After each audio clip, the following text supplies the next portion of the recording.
আসসালামু আলাইকুম, সবাই কেমন আছেন? Everyone, welcome to my kitchen and blog. চলে আসলাম পোয়া মাছের রেসিপি নিয়ে। আজকে পোয়া মাছ রান্না করব। চুলায় একটা প্যান বসিয়ে দিয়েছি, পরিমাণ মতো তেল দিয়েছি, পেঁয়াজ কুচিগুলো দিয়ে দিয়েছি। পেঁয়াজ কুচিগুলো একটু ভেজে নিব। 1 চামচ রসুন বাটা, 1 চামচ জিরার গুঁড়া, 1 চামচ ধনিয়া গুঁড়া, 1 চামচ হলুদ গুঁড়া, 1 চামচ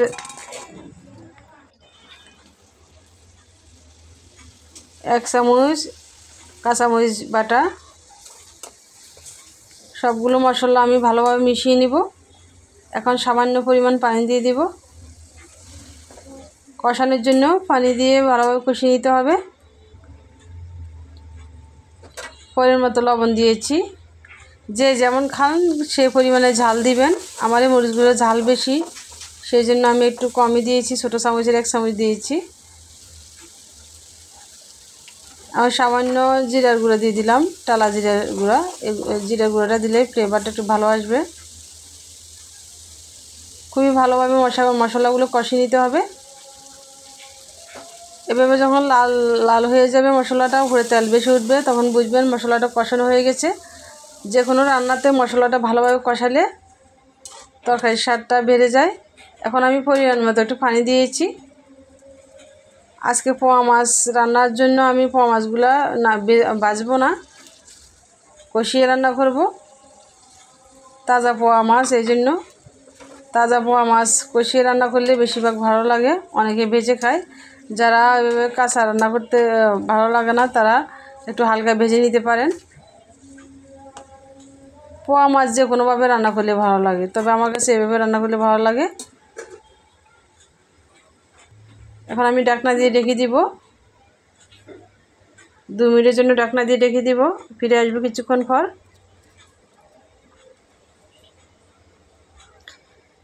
আমার প্রিয় বা ইউটিউব বন্ধুরা, যে যেখান থেকে আমার ভিডিও দেখতেছেন, ভালো লাগলে অবশ্যই লাইক শেয়ার করবেন, কমেন্ট করবেন। একটা লাইক আমাদের অনেক উপকারে আসবে। লাইক দিতে কেউ কিপটেমি করবেন না, সবাই সবাইকে সহযোগিতা করবেন। ঢাকনা খুলে আমি একটু হালকাভাবে নেড়ে দিব। বেশি নাড়ব না, ভেঙে যাবে। আমার প্রয়োজন করা টমেটো ছিল, সেই টমেটোগুলো দিয়ে দিয়েছি।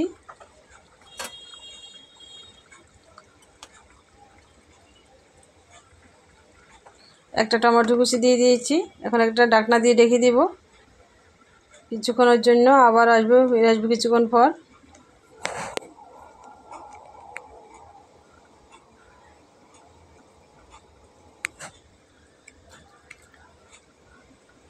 পোয়া মাছ আসলে সাগরের মাছ, সামুদ্রিক মাছ। এই মাছটা অনেকে পছন্দ করে।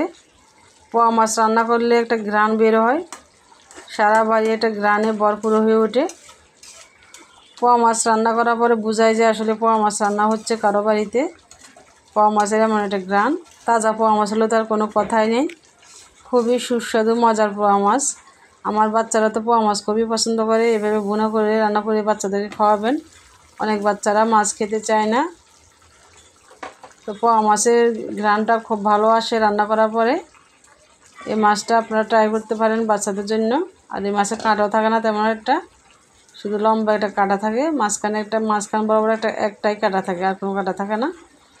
বাঁচতেও সুবিধা। এখন আমি কিছু ধনিয়া পাতা দিয়ে দিলাম। ধনিয়া পাতাগুলো আমার বারান্দা বাগানের। আজকে ফ্রিজে ধনিয়া পাতা ছিল না, শেষ হয়ে গেছে। আমি বিলেতি ধনিয়া পাতা বারান্দার টবে লাগিয়েছি, সেখান থেকে 2টা পাতা এনে দিয়েছি। তো হয়ে এসেছে, আমি কিছুক্ষণ পরে নামিয়ে ফেলবো। ধনিয়া পাতা দেওয়ার পরে চুলার আঁচটা বাড়িয়ে দিয়ে ভালোভাবে একটু বলকিয়ে নিয়ে আসতে হবে, যেন ধনিয়া পাতার ঘ্রাণটা মাছের গায়ে লাগে।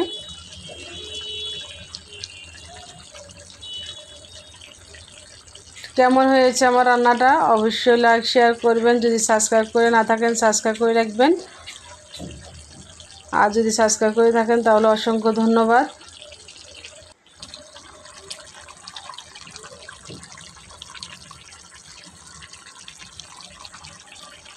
এখন আমি নামিয়ে পরিবেশন করব। হয়ে গেছে আমার। দেখেন রান্না করার পরে কত সুন্দর একটা কালার এসেছে।